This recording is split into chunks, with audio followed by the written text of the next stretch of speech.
The sun hung low over the fields of Punjab, casting long shadows over parched soil. Rajiv wiped the sweat from his brow, his hand stained with a residue of chemical fertilizer. The same fertilizer his father had used, and his father before that. The land stretched wide, obedient, but tired, its once rich fragrance replaced by the sharp scent of synthetic compounds. He leaned against his tractor, scanning the horizon.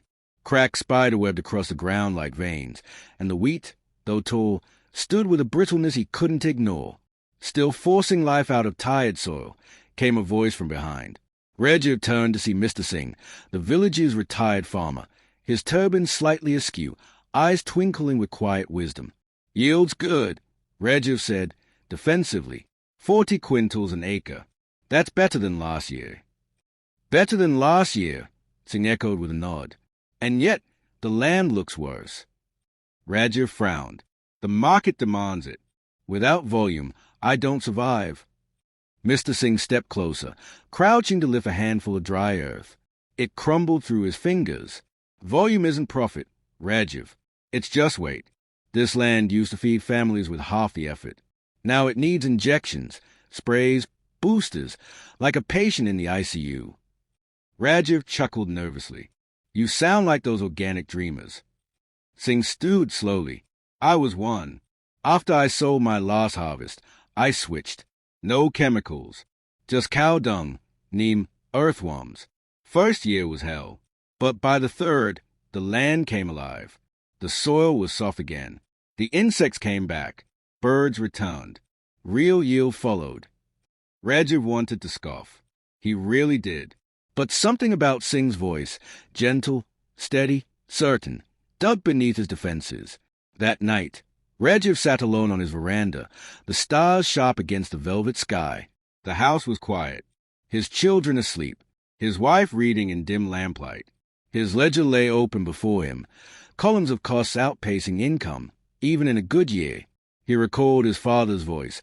"We farm to feed others, but never forget to feed the land." It used to sound noble. Now it sounded forgotten.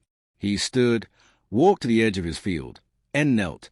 The soil was coarse, unyielding. He dug his fingers in, hoping to feel something more, some trace of richness, some sign of life. Nothing. Behind him, the lights from Singh's modest home flickered through the trees. Rajiv closed his eyes. Maybe this wasn't about switching methods. Maybe it was about listening to the land, to those who came before, to the silence that follows when something has been overworked for too long. He rose slowly, dusting his palms. A single thought lingered in his mind like a whisper. Asha tightened her shawl as she stepped onto the dew-kissed soil, the early morning air laced with the scent of wet earth and uncertainty. The land before her was small, barely half an acre, but it was all she had left. After her husband's passing, debtors circled like vultures. Neighbors advised her to lease it out or sell. Instead, she held on. Conventional farming was the obvious choice. Everyone did it. Fertilizers, pesticides, guaranteed yields. But when Asha visited the local cooperative society for advice, a poster caught her eye. Grow clean. Eat pure. Go organic. Something in that promise struck a chord. That's when she met Kalpana, the co-op leader, sharp-eyed, soft-spoken, and fiercely practical.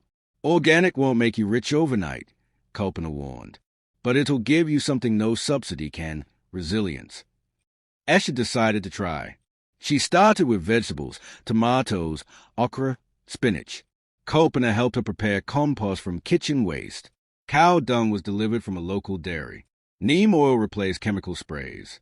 The process felt foreign, slow, but there was something honest about it, something calming in the rhythm of working with nature rather than against it. But nature didn't make it easy. By the third week, aphids swarmed her spinach leaves. Rain delayed her composting cycle. The weeds multiplied faster than she could pull them, and the local market wouldn't touch her produce. Too small, too inconsistent. She sat by the well one afternoon, hands blistered, heart heavy. Her children, Mira and Ankit, joined her with school books and quiet eyes. "Why don't we help, Mao?" Ankit offered, picking up a small basket. Mira nodded. "We can paint signs for the market stall, make them pretty." It was a small gesture, but it breathed life into her. Together, they created hand-painted crates, labeled pure from Ma's garden. Kalpana suggested trying the weekly organic bazaar in the nearby town. With trembling hope, Asha took her first batch.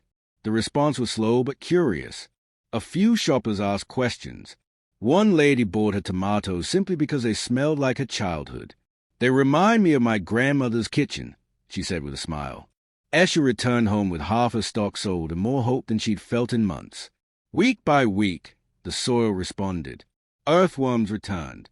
The spinach grew richer in color. The kids made it a routine, schoolwork, then farming. The field became more than a patch of earth. It became their classroom, their therapy, their bond. One morning, while harvesting a perfect row of okra, Asha looked up to see the sun filtering through the leaves, casting a golden light on the land. This wasn't just farming. This was healing, of land, of heart, of future. And for the first time in years, Asha smiled, not out of relief, but from pride. Dev's field shimmered under the Andhra Pradesh sun like a badge of triumph. Rows of cotton stretched in perfect symmetry, irrigated by precision systems and fed by carefully calibrated chemicals. His name had become synonymous with success in the village. New tractors, high profits, and a farmhouse that stood like a monument to modern agriculture. But behind the glossy surface, Dev was unraveling. He rubbed his temples as he scanned a new expense report, rising costs of urea, pesticide refills, and diesel. His cough had worsened again. The doctors blamed it on seasonal allergies, but Dev suspected the chemical fog he walked through daily had long stopped being harmless. His younger brother, Ravi, home for the semester break from his environmental science degree, stepped into the office carrying a stack of papers. "I ran soil tests on your back plot," he said, laying down the results. "It's depleted. Almost no organic matter left. Even the microbes are gone." Deb didn't look up. "I'm not running a science lab, Ravi. I'm running a business. These yields feed hundreds." "And poison just as many," Ravi replied softly. "Do you even eat your own crops?" Dev flinched. He hadn't. Not in years. Outside, the hum of machinery masked the absence of something else. Life. Birds no longer visited the trees by the well. Frogs, once so loud after monsoons, had vanished. The air was sterile, and the soil, despite its output, felt lifeless underfoot. 2 days later, the village council summoned him. A government team had flagged his farm for excessive nitrate runoff. The local water source had tested unsafe. He would need to suspend spraying and implement buffer zones.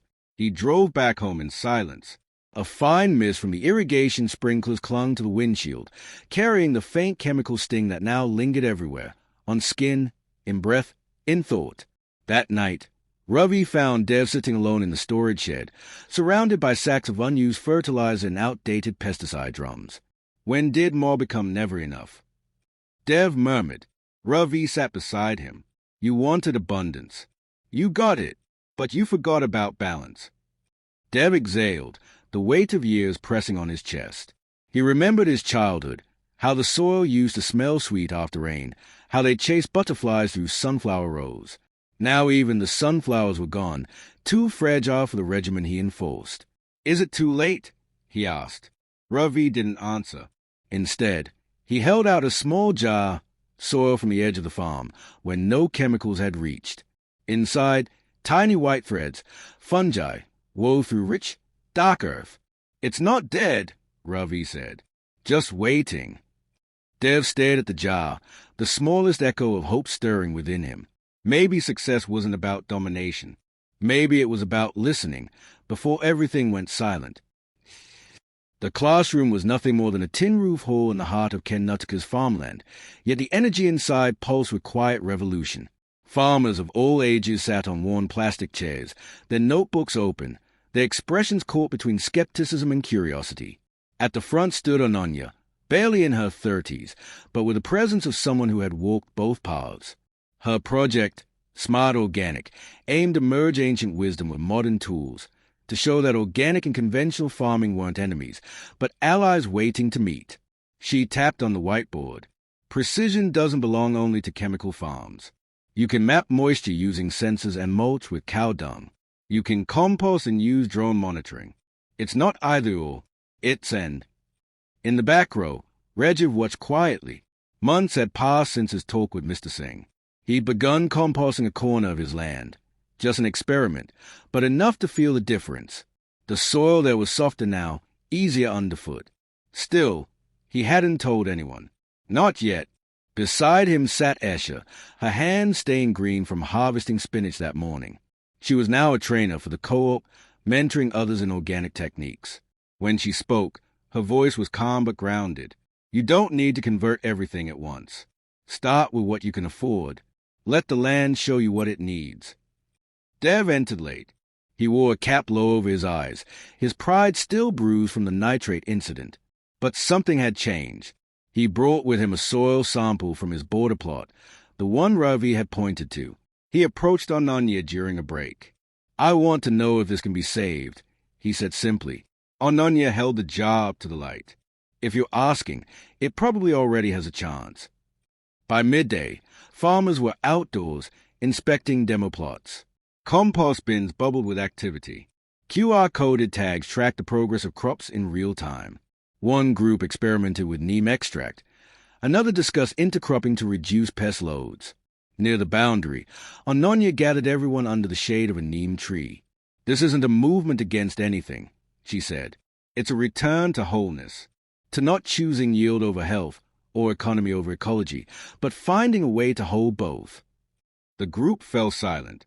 Then, one by one, they picked up saplings arranged in baskets nearby: tomato, eggplant, marigold, mustard.